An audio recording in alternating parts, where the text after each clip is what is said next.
Between 1625–1683 a total of 170 Icelanders were accused of witchcraft. 21 people were executed, notably only one of these executed people was a woman. Icelandic witches were generally men. This is a significant contrast to witch trials throughout the rest of Europe where victims were overwhelmingly.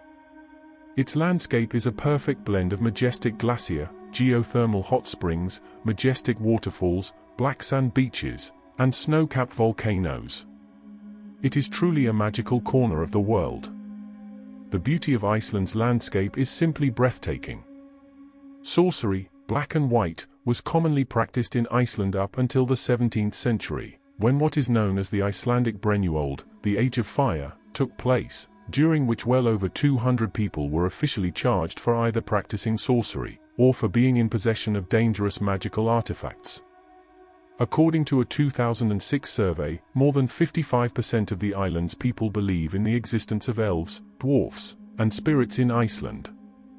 This belief is so well established that it often happens that certain roads are deviated on the advice of mediums, in order to bypass areas inhabited by these mystical creatures. As per local laws, huldufólk or hidden people are elves in Icelandic and Faroese folklore. They are supernatural beings that live in nature. They look and behave similarly to humans, but live in a parallel world. They can make themselves visible at will. Huldufólk or hidden people are elves in Icelandic and Faroese folklore. They are supernatural beings that live in nature. They look and behave similarly to humans, but live in a parallel world. They can make themselves visible at will. Seer is the Icelandic word which is used to describe the magic rituals that were practiced in Iceland during the Viking Age. The female practitioners were called Vísindakona, or woman of science, and the men were called Seamen, or the men of magic ritual. Numerous ancient literary sources, including the sagas, suggest that the seer was a shamanic ceremony, involving altered states of consciousness and cross-dimensional journeys, wherein sorcerers would gain secret knowledge and accumulate great power which was handed to them by the gods themselves. In pre-Christian Icelandic mythology, seer was associated with Oin, the god of war, poetry and sorcery, and Freyja, the goddess of fertility, magic and death, and during the days of first settlement, Icelandic sorcerers called upon these deities through spells and sacred poetry, asking to be granted the power to heal the sick, ward off enemies or simply ease the everyday toils of their fellow men and women.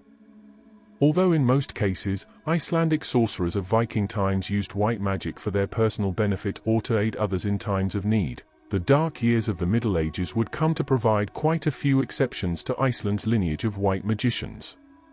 Sorcery, black and white, was commonly practiced in Iceland up until the 17th century, when what is known as the Icelandic Brennuöld, the Age of Fire, took place, during which well over 200 people were officially charged for either practicing sorcery, or for being in possession of dangerous magical artifacts. The predominant theme of the Icelandic persecutions is that when someone fell ill or was involved in an accident, he would simply blame his misfortune on a particular person he did not like, who consequently had to prove beyond a shadow of a doubt that he was not a sorcerer.